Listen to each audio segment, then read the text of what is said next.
Does the US share responsibility for the Israeli crimes in Gaza?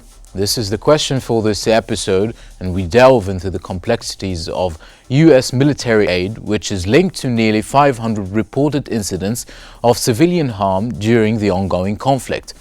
We will explore the legal and ethical implications of this assistance, as well as the responses from the international community. I am Karim Hatem, and this is Think Tank.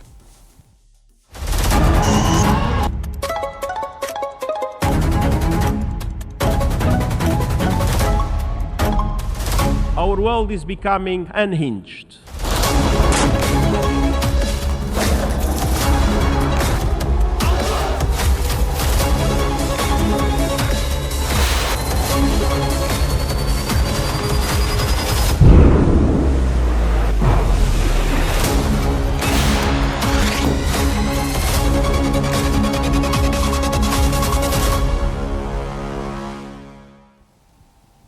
As the Israeli war on Gaza escalates, critical questions arise about the implications of the United States and its military support.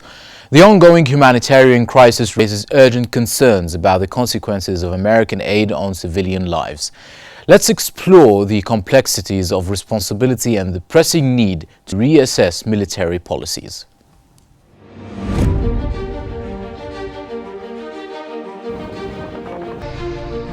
Since the outbreak of the Israeli war on Gaza on October 7, 2023, the U.S. State Department has documented approximately 500 incidents involving civilian harm or fatalities linked to U.S.-supplied weapons.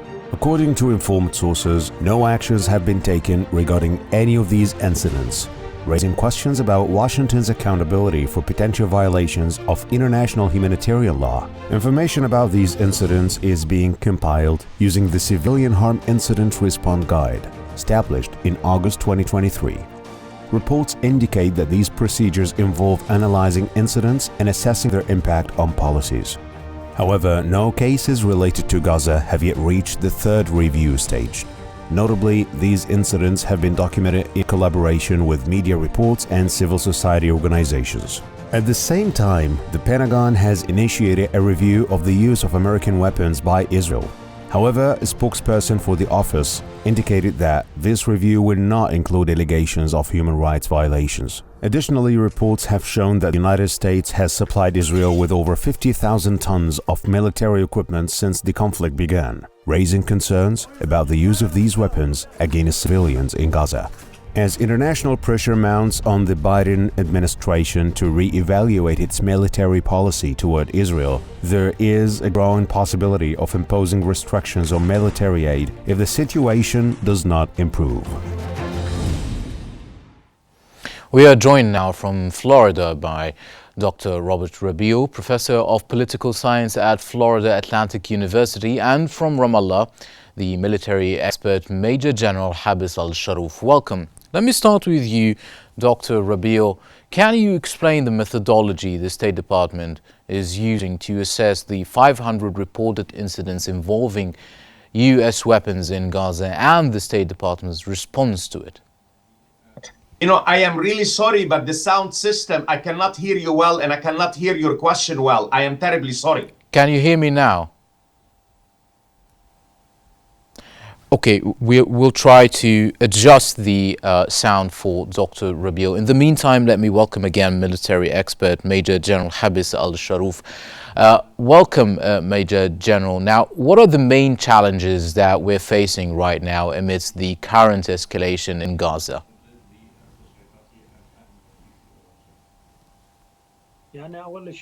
Firstly, good afternoon. And I think that nowadays the Gaza Strip became a place that is not acceptable for life. While Israel is using the full destruction in the Gaza Strip, destroyed the infrastructure. Also, there was a human catastrophe. Literally, and I think Israel now is in a very dilemma strategically, and now Israel isn't able to make control of the conflict, and therefore won't be able to solve the problem. So now they manage the conflict militarily and more strongly by using all the mass destruction weapons via killing and displacing the Palestinian and using the food punishment such as this starvation, and it all comes through the apartheid and the genocide against the Palestinian people. And I think Israel, instead of going through solving the conflict, but now is increasing and escalating the conflict and making it more complicated. And these complications do not benefit the region, but reflecting the psychological situation on the region as a whole, and therefore it's creating a great breach between the Palestinian and the Arab people and Israel.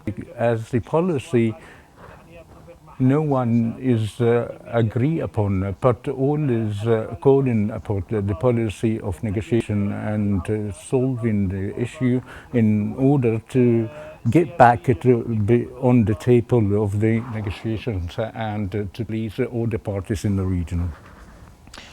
Before we talk about the negotiations that's ongoing right now, Major General, what is your opinion about the first question that I've put on right here in my first address to this broadcast?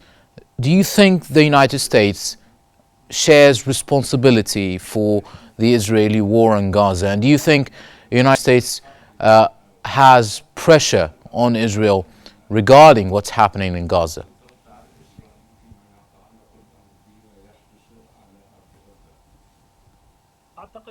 I think and the horizon of negotiations are limited, and up till now there is no horizons for the solutions.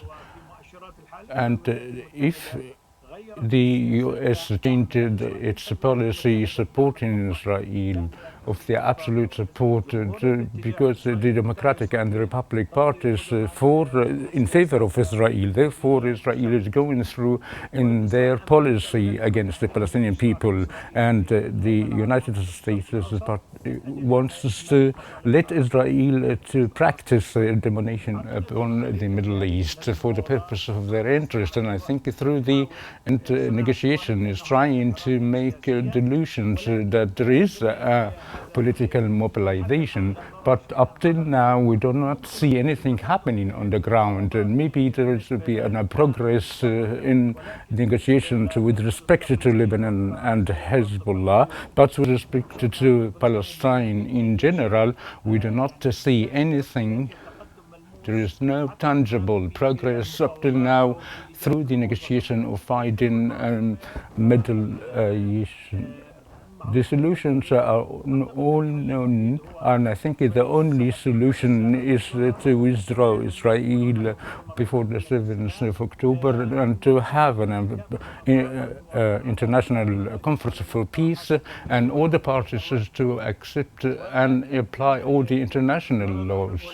But what we see in the ground now, that Israel is closed on UNRWA and breached all the international charters, and by closing all the peaceful solutions before the Palestinians. Therefore, the Palestinians have only one solution: to stay in their lands. It's the only solution in this stage. If the situation changes, there is actually Arab and mobilization towards this cause, but there is no real U.S.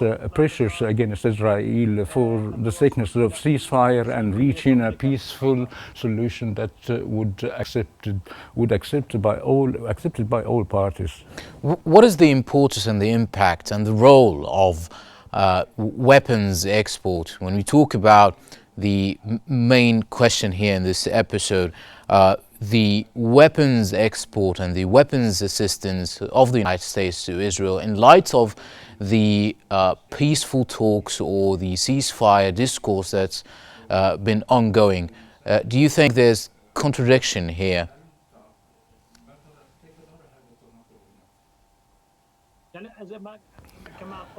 As I said, the United States, there is a contradiction in their policy.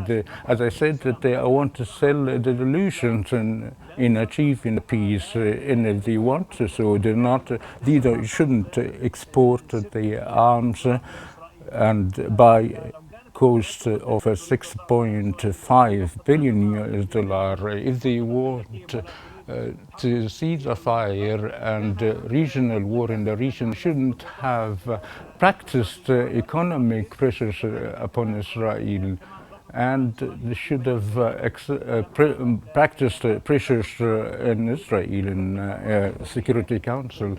And therefore, the United States have their all cards, not Israel. And I think if America wish to have a ceasefire, we wouldn't have within only 24 hours to do so. But the United States has halted weapons assistance to Israel before, or at least they have declared that they're halting weapons export and weapons assistance to Israel in some occasions. Do you think that can have any kind of pressure or role, or even describe the U.S. stance towards Israel and its war on Gaza right now?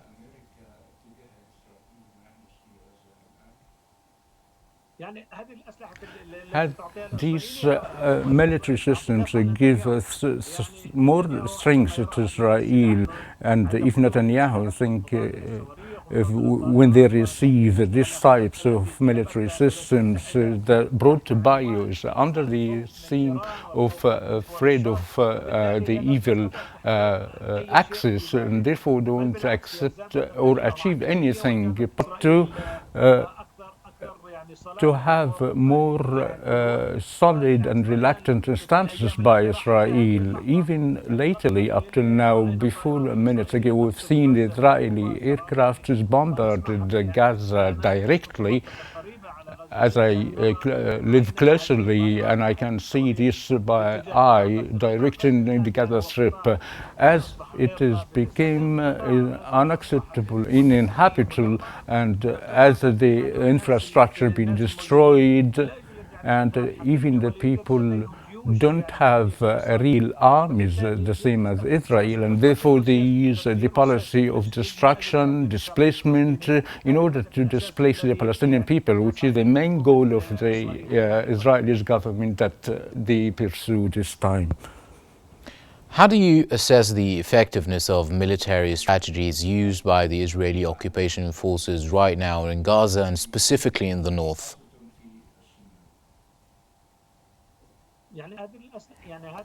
These types of arms supported by America, the Palestinians don't have any arm, and therefore before these very advanced technological arms, as their main target is the threat of missiles launched by Hezbollah, Iran and Yemen. And therefore, instead of pursuing Israel in peace and stability in the region, but they are expanding the war north and south. And Netanyahu, as supported by the American military, they expand this type of war. Whoever wish to peace do not buy arms of billions of US dollars, such as the mass destruction weapons, and this money should be put for the development and peace. This is the question that should be asked before the United States. Instead of exporting these arms, why do not use this money for building the infrastructure and to let the people live in peace and security? And for how long this war is going to last? For this more 1 year of more destruction. In fact, Israel killed and displaced, but ultimately they will be the sole loser. Ultimately, there will have no peace and security in the region without give the human legitimate right for the Palestinian rights. I'm glad you brought up rebuilding and what has been destroyed in Gaza and in many towns. Do you think there's hope for any kind of talks that would be around rebuilding the infrastructure and trying to get over the destruction that happened in Gaza in many towns, and it's not just in the north? And do you think negotiations are possible towards such a subject right now?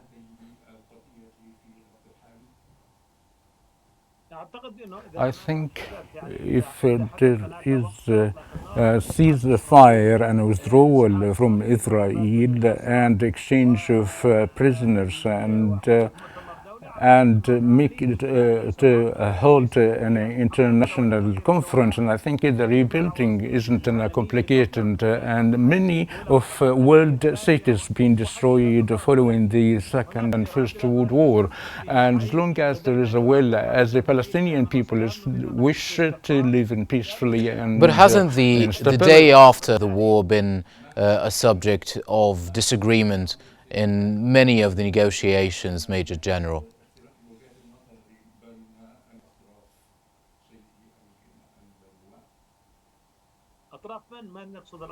What did you mean by our parties, the Palestinian or The in day other after parties? the day after the اليوم war in Gaza.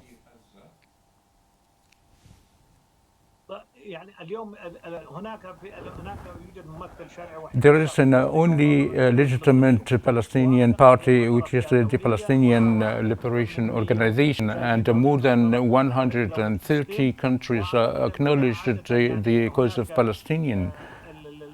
And the issue of the second day after war, there will be no problem with the Palestinian, but the issue is with Israel. And I think the second day of war, and I think the Arab countries and the PLO and all the Palestinian factions will agree on the solution. Ultimately, the Palestinian people only look forward hope, construction, and to live in peace and stability be with the other people. And the war is not a habit, and until it's happened, we have the fallen theory of war. We are in need of development, construction, and development. And I may say that we have an experiment in the election in democratic way, and whoever is going to lead the case, not an or before the authority, but the issue is the presence of occupation that complicated the situation on the ground. Without the occupation, and I think it is high time to be the last occupation is in Palestine, and it's a high time for the whole world to call upon Israel and to sit on the table of negotiation within international consensus led by the Arab countries, with all parties, with the Quartet group and the United States, in order to reach a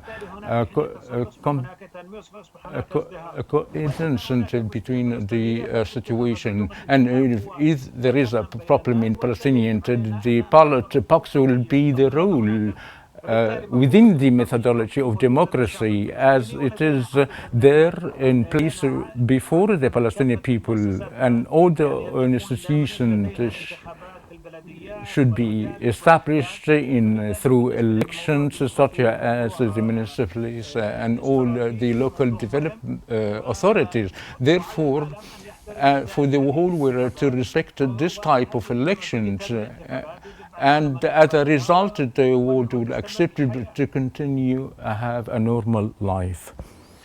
Has there been any kind of international pressure influencing U.S. foreign policy in the region?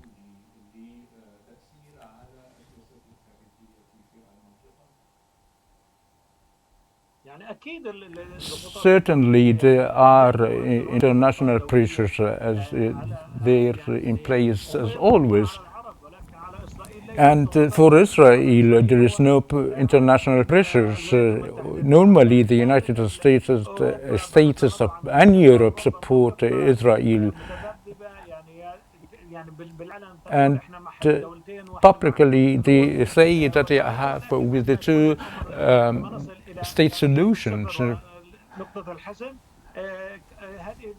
These countries are all biased before Israel, and I think that the international pressure should be practiced against all parties. Ultimately, everyone should be committed with the international legitimate resolutions.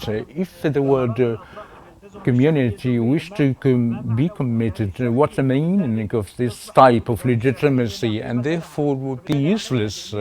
Therefore, we should all respect all legitimate international legitimacy, and the party that rejects this, why the UN General Assembly should adopt the 7th Article in United Nations that had the strength, the power by force to be accepted. And I think this solution would be accepted by all parties. When we talk about international pressure and when we talk about military assistance, what is the difference between the US policy towards military assistance for Israel and the European assistance towards Israel? Because there has been many claims and stances by European countries. If it's the European Union also had claims and stances towards what's happening in Gaza. They've been very concerned about the humanitarian crisis in Gaza. They've said many times that the war on Gaza should stop. However, there has been statements by Germany, for example, stating that they support Israel to defend itself towards any kind of aggression. That's based on what the foreign minister of Germany said.